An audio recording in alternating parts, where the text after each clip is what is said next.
Hey guys, welcome back to my channel. I'm here in my family room and to do another one of these like little chit-chatty TMI videos because I have loved doing these videos for you guys. Today we're gonna be talking about breastfeeding, all the TMI things, all the things that are kind of awkward to chat about. But if you've missed my other two videos, I have a TMI video that's all about pregnancy and all of the just not so glamorous stuff that happens when you're pregnant. And I also have a TMI childbirth video, which is all about what actually happens when you have your baby. So I'm gonna link both of those down below. You can check them out. They're super fun videos. And I really just sit down and chat with you guys, like my girlfriends, and just talk about all these things that I wish other people would have told me. But today's is about breastfeeding. And if you guys don't know, if you guys are new here, first of all, my name is Kayla. I'm a stay-at-home mom. I have a toddler named Riley. Riley is almost 2. She's like 21 months old. And I have baby number 2 on the way. So baby number 2 will be here soon. It's gonna be a boy. And I'm in the process now of getting ready to hopefully breastfeed him.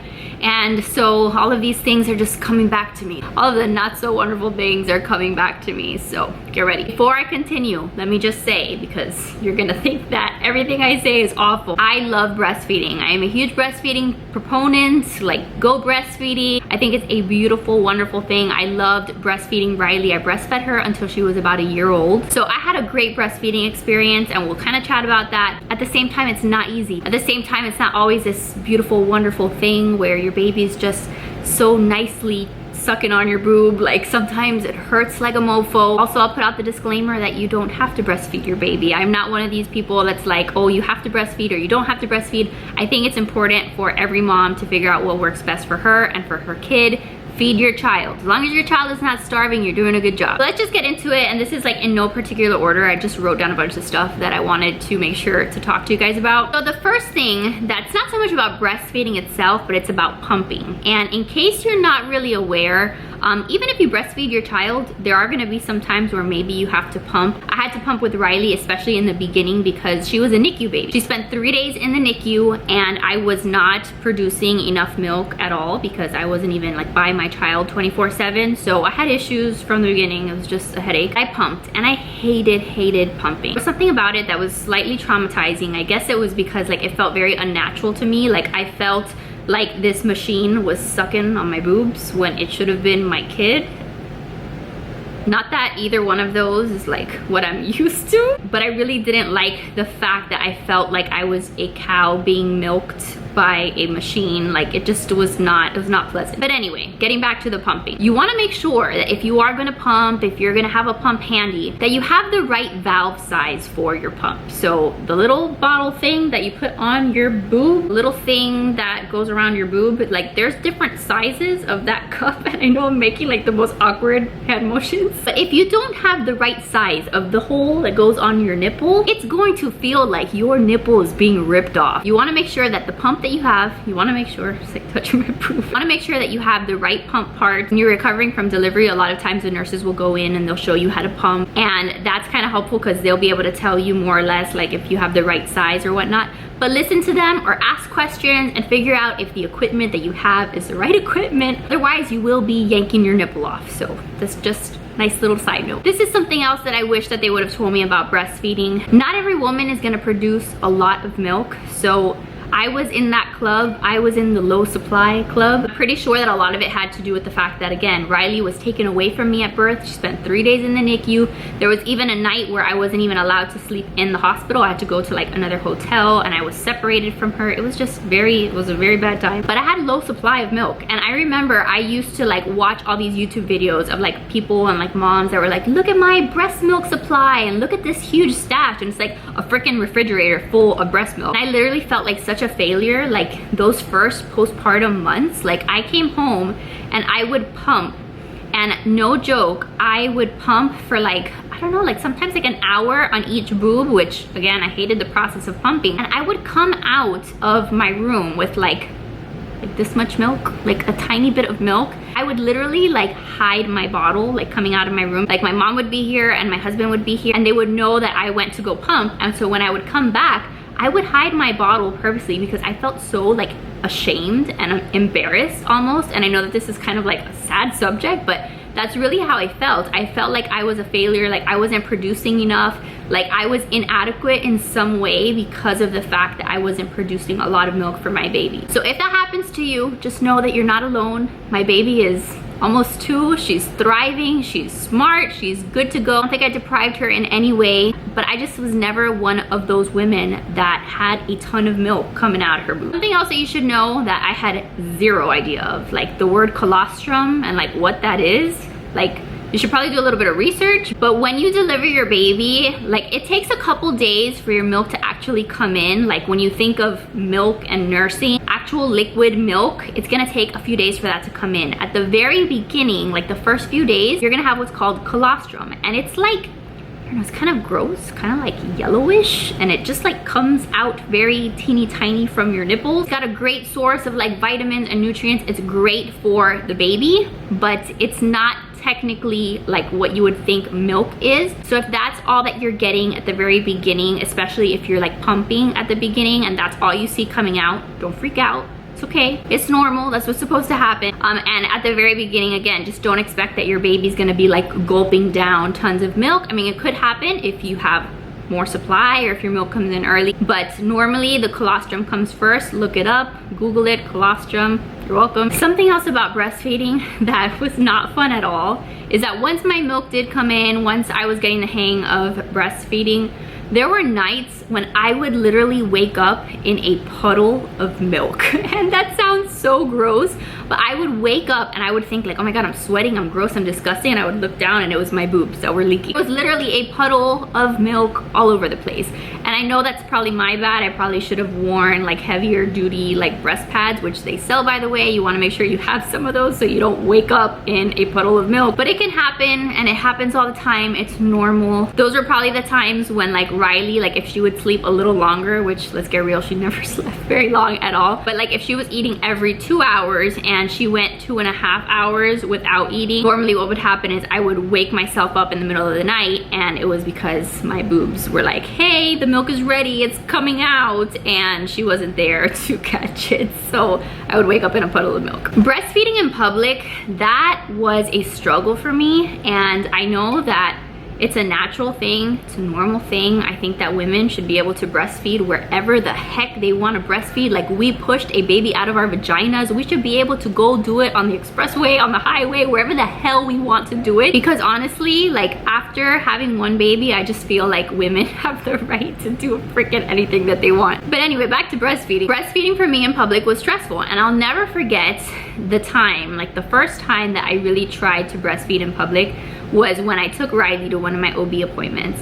And I had bought a nursing cover, which is something that I recommend you buy, and I'll link the one that I have down below. It's like a stretchy thing, put it over like your shoulders, and it kind of covers this general area here so that no one is looking at your boobs. Especially at the beginning when this was a very new experience to me, I didn't want people looking at my boobs. I think this time around, like with the second child, I'll be like, here you go, here's my nipple, like you guys want to see it? Because like I'm not doing like a crazy dance to cover it. But I was like very timid and very shy, and I wouldn't want anyone to see me. So I put my nursing cover on, and Riley like wasn't latching correctly, and when you have a nursing cover, it's like really hard to see your child because they're covered. So you kind of have to like do one of these where you're like looking inside the cover and you're trying to see where their head's at and kind of try to position them, and it's not working. And then there were like people looking at me, and they were looking at me and the fact that I was struggling, and then I don't know if they were like made to feel uncomfortable or if they just wanted to give me space so that I could breastfeed like without people looking at me. So they left from where they were at, they moved chairs, and then I was kind of like offended that they moved. So what I'm trying to say is just that you can very easily get stressed out, especially if it's your first time. Try to not freak out. Try to have like what you need available to you, whether it's a cover, whether it's no cover, and just remember that this is a normal thing. And if anything, just remember that you're not the only person that has ever breastfed in public, and your baby's gotta eat. Like your baby's gotta eat food, your baby's hungry, and that's gotta come before everything else. It's gotta come before being awkward or embarrassed or making other people uncomfortable. Like if somebody else is uncomfortable because of the fact that you're whipping out your boob and you're feeding your child, they've got problems. Another thing about breastfeeding that I didn't really understand until I was there was the fact that like if you get used to like your baby waking you up like every hour, every 2 hours, every 3 hours in the middle of the night to feed, and that's your rhythm, that's your schedule. If by some miracle there's like one day where your baby goes like 4, 5, 6 hours and sleeps straight through and doesn't feed on your boob, you are going to wake up feeling like your boobs are like about to explode. Like straight up, you're gonna feel like your boobs are about to come off of you. They're going to like shoot out like a rocket because you're gonna get so engorged. Like, it's not even funny. It's not pleasant. I've told you before, like the whole boob situation, I like it when my boobs are big. Like, they look really nice and juicy, but they hurt so bad that you can't even enjoy it because it's really, really painful. So just be aware that that will happen if you wake up and your boobs are super heavy and full. You're literally going to want to grab your child and put their face on your boob and be like, just drink it, just drink it. Something else that I didn't know is that you can actually like manually express milk. Like, you can use your hand as a breast pump and can actually grab onto your nipples and can, you know, like make the milk come out. Now you know. If I had $1 for every time that my husband asked me if he could manually express my boobs, I would have a lot of money. So yeah, if you find yourself in a place and you don't have your breast pump, use your hand and that should take care of it. Mastitis. I don't know if you guys have ever heard of that term. I'm pretty sure that's how you say it, mastitis. But mastitis is an infection of your boob and it can very much happen. It's common. It happened to me. I would look up on the general symptoms of mastitis and kind of become familiar with it, because if you don't treat it in time, it can get really bad. I remember waking up in the middle of the night freezing, like freezing in my house. I put on a sweater. I like cursed my husband out for putting the air like super low. And then when I went to check, it was normal. And I realized that I had a fever. So I had a fever in the middle of the night, which I never have a fever. Like, I hardly ever get sick, knock on wood. I never get a fever. So I knew that something was up, and my boobs hurt so much. Like, I was almost in tears from how much my boobs hurt. I don't remember if I ended up putting like hot compressions on my boobs or ice packs, but I did something to help with the pain. And then the next day I went to my OB and she sure enough diagnosed me with mastitis. They gave me an antibiotic. It went away real fast. But for those hours where you have that infection, oh my God, it is so painful. And so you don't want to get it. And if you do get it, you want to make sure that you treat it on time. Talking about like the psychology, like what goes up in your brain about breastfeeding, at least for me, again, there's some people that love it, that it's just this wonderful thing 24/7. They have the best experience, and like, good for them. Like, I am so happy that some people experience that. For me, as much as I loved breastfeeding, and I'm hoping that I can breastfeed baby number 2 and that it'll be a great experience, but as much as I loved it, there was still a part of me that was like mentally taxed, because I felt like somebody else in this world depended on me like every, I don't know, 2 hours whenever she ate. And that made it hard for me, because even though I had help around me, even though I may have needed like a little escape every once in a while, I wish that I could have gone and like done my hair, gone to like run some errands, or just like escape for a little while. Like, I was always tied to the fact that I had to be on a schedule. I was always tied to the fact that after a certain amount of time I had to feed Riley. And so like, there's something just mentally, like, it's just a mind F, if you know what I mean. Like, just going from being totally independent, doing whatever I wanted, to knowing that I had to be back at a certain time to feed my child, or that I would have to be out on the street and pump, because if not, my boobs would get engorged. Like, there was like no way for me to like really be free. I'm a parent now and I have zero freedom. But as a new mom, like, it is mentally taxing. It's mentally taxing because of that, just the fact that like every 2 or so hours you're feeding, there's not a lot of time for you to go do your own thing. And then on top of that, sometimes it can take a long time for a baby to feed. I think at the very beginning they tell you maybe it's like, I don't know, like half an hour on one side, half an hour on the other side. So if that's the case, then it takes an hour for feeding. So then you really only have 1 more hour, and then you have to be feeding again. So you literally feel like you are constantly whipping your boob out. You constantly have to feed a human. Something else that I didn't know also, which may be common sense, but I didn't know that this was a thing. But as far as breastfeeding goes and pumping goes, you can pump to help increase your milk supply. So with breastfeeding, it's very much demand and supply. The more that someone is sucking on your boob, the more milk your body is going to produce. Your body really takes those cues from your baby drinking from you to say, okay, he's feeding every 2 hours. That means every 2 hours we need to have a new milk supply. So if your baby stops drinking as often, that means that your boobs are gonna produce less milk. So if you have a low milk supply and you wanna increase it, one of the things that they'll usually tell you is to get on a pump. So obviously feed your baby, but when you're not feeding your baby, grab your breast pump and pump for, I don't know, like 15 more minutes or half an hour. And that's just gonna tell your body, okay, we need more milk. And I don't know, there's just something there that happens that oftentimes does help increase your milk supply.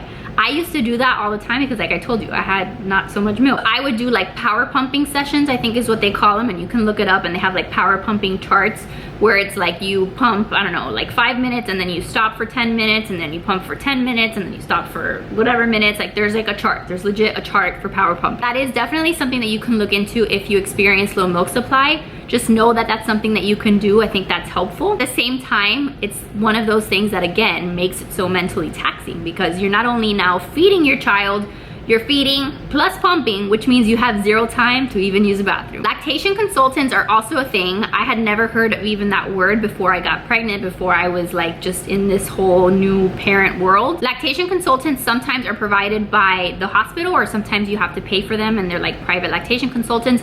But if you find yourself in a position where you're struggling with breastfeeding, I highly recommend that you look one up. They're really gonna help you with your baby's latch. They're gonna give you tips and tricks and advice on making sure that that baby is drinking correctly from your boobs. That being said, they're gonna touch your boobs, just so you know. When we brought home Riley from the NICU and she wasn't taking to my boobs, she was just stuck on the bottle, we went to go see a lactation consultant in the hospital.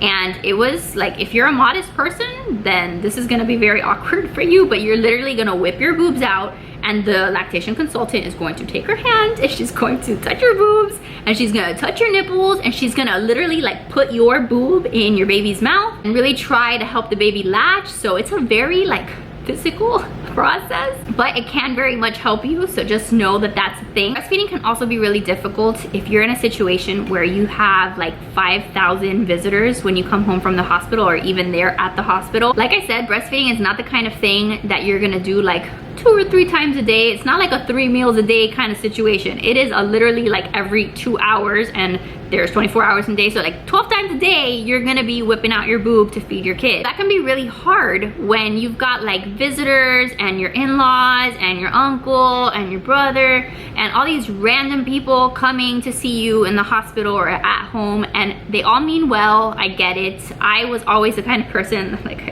didn't want a lot of visitors because I wanted my privacy. That ended up being the case, unfortunately, because of the fact that Riley was in the NICU. But I needed my space. I needed to feel like I had some private time to feed my child, and I didn't want to constantly be like, okay, no, you need to go away because I'm feeding my kid. I also wasn't comfortable just like nursing in front of just other people. Like the only person I ever nursed in front of was like my mom and my sister and my husband, like that's it. So if you're planning on breastfeeding, try to set yourself up like for the best chance of success. You want to be relaxed, you don't want to be stressed out, you don't want to be tense. So if that's going to be the case, just let people know ahead of time, like, look, these are my boundaries, or this is when I can accept visitors. If you're gonna come and visit, just don't be offended when I tell you, hey, I've got to go to the room with my baby and you're not gonna see the baby. Like, there's a good chance that you can come to my house and want to see the baby, and the baby will be on my boob in another room or sleeping, and you might not even get to see the baby. Those are the kinds of things that like you don't really think about until you're there. But trust me, you want to have a game plan so you're not just like pissing people off every 2 seconds. Something else about breastfeeding is because of the fact that it's happening all the time, it's kind of hard sometimes to just like sit still in a chair and just like, it could be a little boring. So you're gonna want to set up like a station for yourself where you have your water. You need to be drinking a lot of water if you're breastfeeding, but like have books or have apps on your phone or have YouTube to watch, like have stuff to entertain yourself. Because if you're like me, like if you're anything like me, you're gonna get anxious and you're gonna be like, okay, how long is this taking? Like can you finish? And you're gonna start to rush your baby. Like I was guilty of that. I was literally like, okay, you're done? You done? You wanna go to the next side? Like let's continue this process because I got stuff to do. So you wanna just kind of like, you know, try your best to have things to entertain you so that you don't feel like you're constantly rushing your child. I feel like that'll probably just make the experience a lot better. As far as whether or not breastfeeding is painful, you know, luckily for me, breastfeeding was not painful. I know I've heard horror stories of people who say that it feels like their nipples are being bitten off, ripped off, and like that does not sound like fun. But from what I have heard, if your baby is latching correctly, which is one of the reasons why if your baby's not latching correctly, you should probably go see a lactation consultant. But if your baby's latching correctly and you're in the right position and all of that, it shouldn't hurt. I mean, I'm sure it could. Like there are some cases where maybe it does hurt, but it shouldn't. Like, that should be the exception, not the norm. If that was your case, I am very, very sorry, because like the few times, like as Riley got older and she got teeth, oh my god, there were a couple times that I was like, oh my god, you're gonna bite off my nipple. So if that was you from the start, like, I'm very sorry. But just be aware of those things. Be aware that like that shouldn't continually happen. That if it does like constantly happen, that at least there are some resources that you can reach out to that can hopefully help. Definitely stock up on some like nipple cream. I think lanolin is the one that I used to have, but I hardly ever used it just because my nipples just were okay, I guess. And of course my battery would have to die right before I finish this video. But that's really all I've got for you guys. Again, as much as some of this stuff was unpleasant at times, and it was a hard adjustment. Breastfeeding is not just buy a nursing bra, buy a nursing tank, buy a pump and feed your child. Like, there is a lot of stuff going on with both your body physically and just mentally in your brain. It takes a lot of adjusting, so be kind to yourself, be patient with yourself, give yourself a lot of grace. And just know that like we all go through it, and that we're here to support each other. If you see other mamas out in the world breastfeeding, be kind to them too, because I'm sure that they are struggling in some way or another. But I hope that you guys like this little chat, like this little convo. If there's anything else that you want to add to the conversation, things that you didn't know about breastfeeding that you learned along the way, or any tips, advice, weird, awkward things that you want to share, leave them down below in the comments, because I have loved going through like the comment section on these videos. I think that they've just been so helpful for so many moms. But yeah, that's really gonna be it. So thank you so much for watching. I love you guys so much. Make sure to give this video a thumbs up if you did enjoy it. If you want me to make more of these videos, subscribe if you're new, and I will see you guys in the next one. Bye guys.